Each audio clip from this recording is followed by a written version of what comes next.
नमस्कार फ्रेंड्स, आज आपण संध्याकाळच्या चहासोबत खाण्यासाठी एक हेल्दी रेसिपी बघणार आहोत। संध्याकाळच्या चहासोबत खाऊ शकता किंवा घरात छोटी मोठी पार्टी असेल तरी खूप छान प्रकार आहे। तर चला आपण रेसिपीला सुरुवात करूया।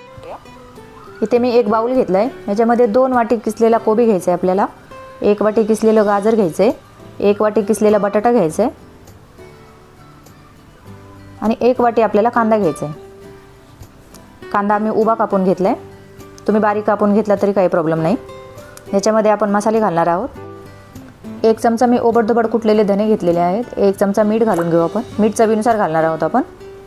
1 चमचा ओवा घालायचा आहे आपल्याला, अर्धा चमचा हिंग घालायचे, अर्धा चमचा हळद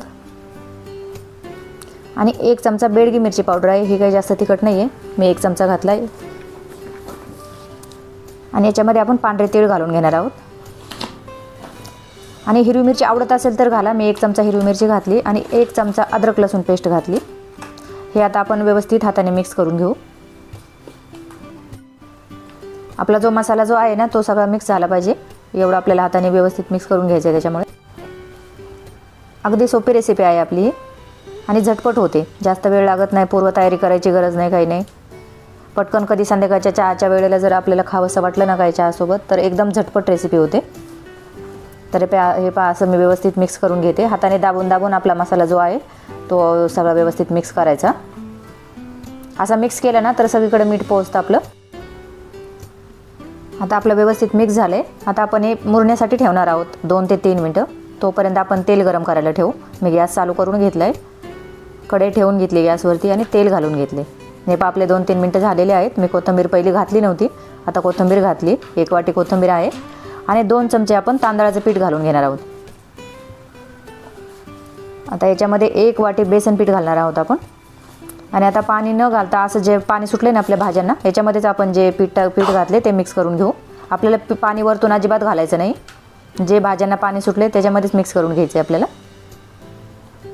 म्हणूनच आपण 2 मिनटं बाजूला ठेवलं होतं। हे पहा आपलं व्यवस्थित मिक्स करून झाले बघा, आपल्या भाज्यांना पाणी पण सुटलं होतं। तर आपण याचे वडे बनवून घेऊ आता। हे पहा असे थोडे पातळ होतात पण तेलात टाकले खूप छान होतात हे। आपलं तेल गरम झाले, मी आता वडे घालून घेते सगळे। आपल्याला गॅसची फ्लेम लोच ठेवायची, जास्त फुल नाही करायचा। हे पहा असे मी एक एक करून सगळे वडे घालून घेते।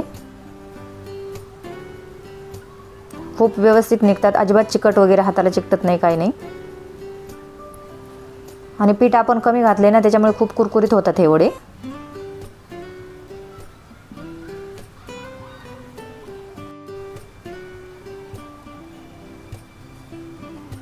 हे पहा आपले सगळे 6 वडे बसलेले आहेत या कढईमध्ये। तर आपण व्यवस्थित एक बाजू आपण लालसर होईपर्यंत तळून घेणार आहोत आणि नंतर आपण उलटं करून दुसरी बाजू तळून घेणार आहोत। हे पहा आपलं कलर किती सुंदर आलाय आणि वरचे जे तेलाचे बुडबुडे आहे ते पण कमी झाले, मग समजतं की एक बाजू शिजली म्हणून। हे पहा किती व्यवस्थित होतात।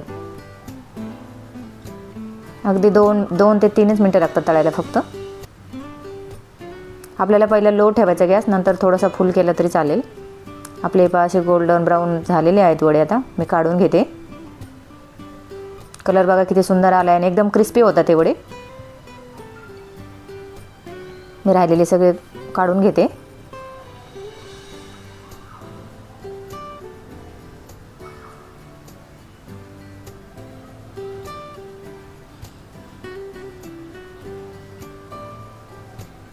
आपली कोबीच्या वड्यांची रेसिपी तयार झालेली आहे। तर कोबीच्या वड्याची रेसिपी कशी वाटली ती नक्की कमेंट करून सांगा।